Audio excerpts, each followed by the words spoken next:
Јас се викам Мирчевски Благој, од село Бигла. Тука сам роден у село Бигла 1952 година, четврти месец. Тука си живеа до ден денеска. Од кога свирите на Ќемене?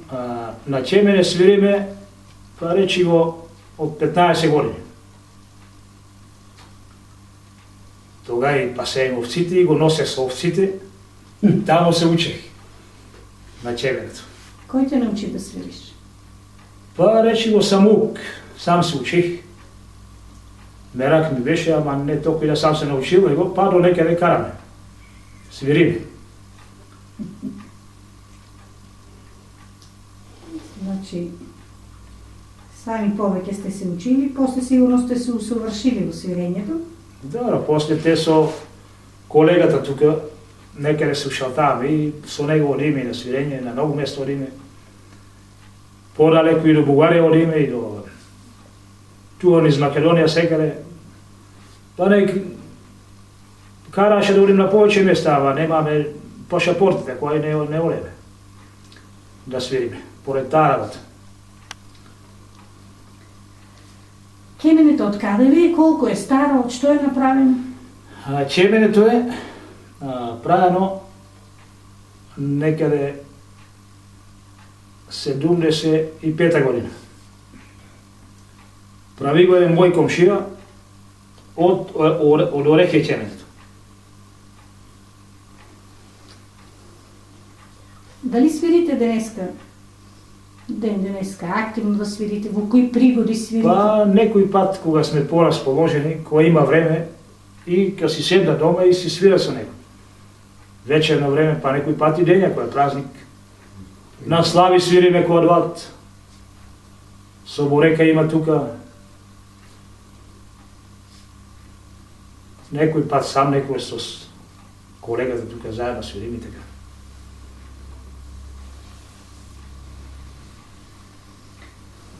Саќе се сетите ли нешто да ни кажете интересно во врска со Ќеменето, што сте доживеали низ живото?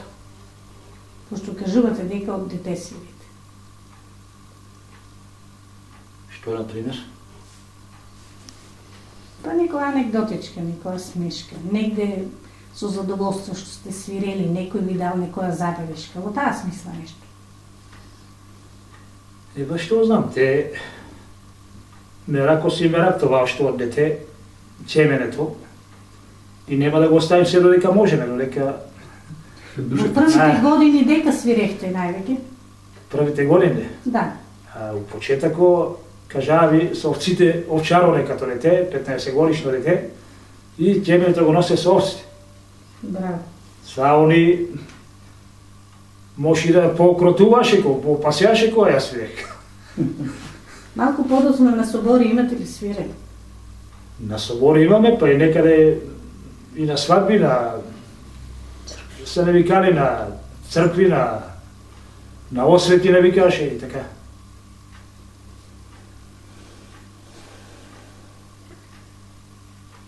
Имате ли сознание дали младите генерации го сакаа инструментот и дали сакаа да свират на него? И што во таа насока може да ни кажете? Многу тешко. Младите опште нема интерес за таа работа. На Ќемене да свират, ја имам внук, викам му да свири, опште малку да фване го и фрли го федага, неќе да свири со него. Младите нема на тие инструменти да свират.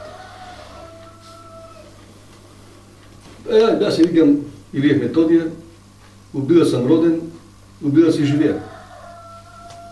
Тука завршив школа у Биглата. Која година си роден? 1949. 11 месец. 9-11. И ја исто така одбежав кога си од 15 може години туа 14 мука. Почна школа одех и таму си рекав, не сам некој философ го откаа, ама така там дрцам. Учителот вика, ти ќе свириш вио семењето, вика, другите цртаа, вика, пиеме ликовно. Ја и свира, они цртаа. И не исто оче да стави като сам цртал јазик. Па ја подешо, вика, која тука имам Као овците го ја носех, става го прилепо чесето и ајде покрај овците, седа некаде и свира. После тука по... Така седенци се збираме напреш, имаше некои дарона царевица, некои попредулти, некои това, натаму се викаше народ напреш и одем и там свириме таму кај некој жира, некој појат. И така. После тука последните години вече почнаваме како да свириме групно така да се ставаме да свириме да нам и одиме чак и до на фестивали на напревари одиме. Долнини таму ка Битола, Радовиш, Инјево, Свети Николе одиме.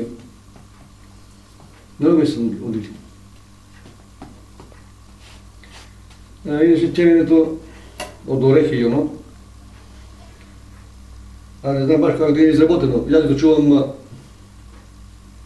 вече 45 години го чувам нека 50. Земен од Гаврата од Туршија е земен од тамука. Още 50 година земен од него, а он колко години го школ, не знам. И колко години ќе изгледа да има с неја толку старо.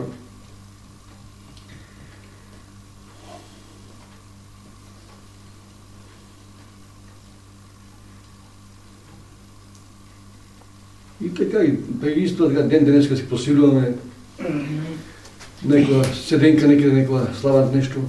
Имате ли некој возрасен кој ве подучуваше покрај што вие сами се учевте да свирите?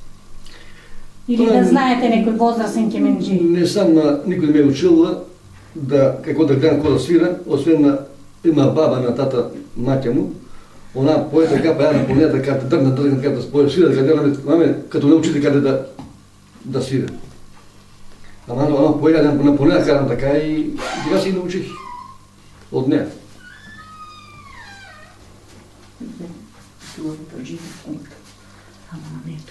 Значи не треба ни да одите, ни да штръмкате, ни да квичите, въртите, ни да шепотите, ни нищо. Ако сакате да имате убави снимки после. Оти тука јас и ти се многу повеќе слушаме него они таната. Сега ќе ве замола да кажете дека последните години си свирите со Благојчо заедно, дека настапувате заедно. Дека сте свирали заедно. На кои сте фестивали одили заедно. И ете денеска ние па заедно ќе свириме, ајде Благојчо. Преспомна дека он ти басира нешто околу това, да речеме, како се слагате. У свирењето и така. Да, по години тука тоа се дружиме некаде и пред да дојдеме групно да свириме на фестивали, одиме доле Прилеп, Долнини, по Битола, по Радовиш, Говака сме одили. Тука сме одили па некаде тука по Дранша одиме, имаше тамука такова подолчево одиме тука, каде тамука и свириме, па и еве ден денеска ош подржаваме тивчевените, ош свириме. Нема да ги причиниме дека може да свириме. Шо ќе ни отсвирите денеска? Па да свириме една наша, да речеме, запојас. Наша заповед, да. Ајде да ја чуем. Иди понадам, не се мести. Зашо се местиш?